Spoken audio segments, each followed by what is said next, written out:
Hi, this is Karen here, and welcome to these little sessions of Yoga Bites. I would just like to take a minute to talk a little bit more about what the Yoga Bites of attention will be about. And this again is all experience from myself on the mat, myself teaching, myself doing courses and retreats. So please don't just think that this is the only answer and the answer, but try it out yourself. Try out these things yourself. This is how yoga has become such a passion for me. It's that time that I spend on the mat, the time that I observe other people on their mats. And so when we talk about attention, I break the word down, and attention, when you break the word down, tension. So I want these little yoga bites to give you some tips and some ideas and some inspiration to when you're at that point of tension. What do I do? What do I need to focus on? Where do I need to bring my awareness?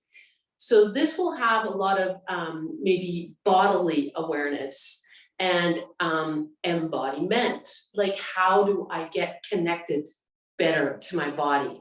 I know personally for myself and a lot of the yoga students that I've been teaching that our body awareness, we think we have body awareness, and we do a lot of body awareness out there, but we don't have the awareness of the body in here. So in the body, what am I feeling? What am I experiencing? What is showing up as I'm on the mat? And this is so important that we use tools. I mean, I've been doing yoga for 30 years, and that's a long time, and for 30 years.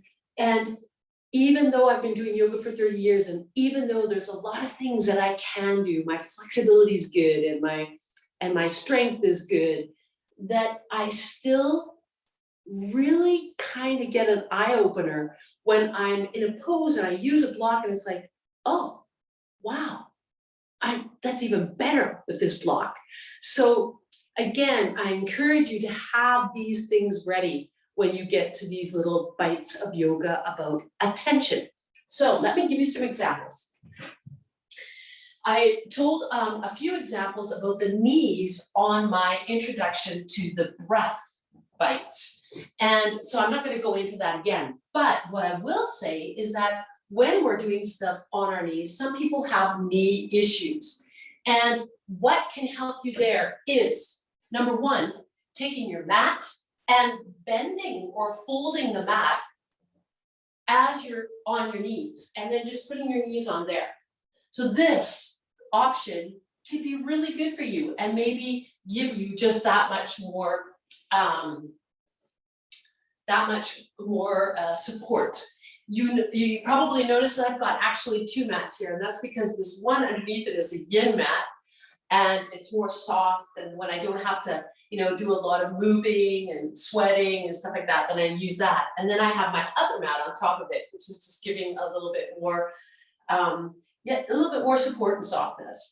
You can also use a blanket. So a blanket can come underneath, and there's so many ways you can do things here. Again, please play with it, do it, get on your mat and see what works.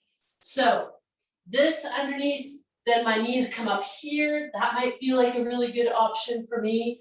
So it's important that you're not afraid to use these tools because they're amazing.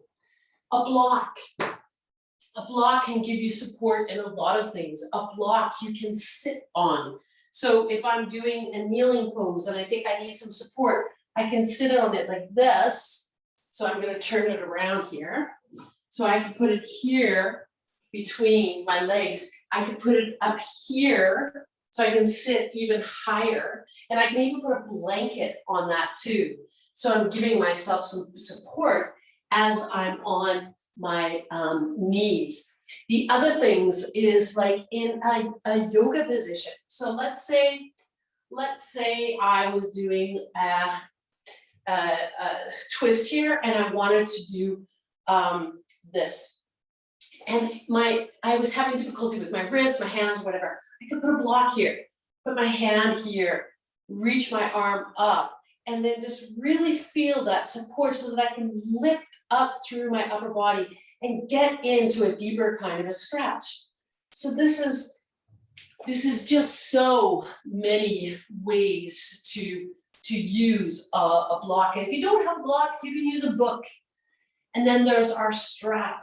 The strap is always a really good thing to have with you, because I might be doing an exercise and I'll say to you, oh, if this doesn't feel comfortable for you, grab your strap. I'm going to show you an option. So a yoga strap is a really good thing to have, but if you don't have one of these, then you could use the belt from your morning. I've got Danish up in my head right now. You could, if you have a house coat, use the belt from that, or if you have a long scarf, use that, and then you can use it. But sometimes these yoga belts, because they have this buckle that you can, kind of tighten and make it, just makes it a little bit easier. But again, for me, it's not about having all this fancy stuff. It's just finding out how I can make it work for me.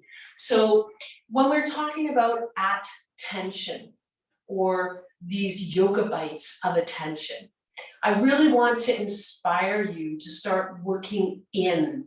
So let this work out be something that's bringing more awareness to what's going on inside of you.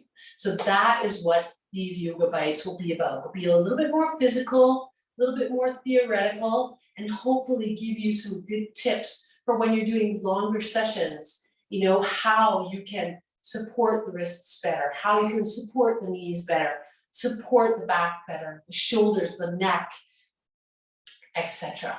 So looking forward to seeing you on the yoga mat. Don't forget, play around with things, really learn yourself that much better.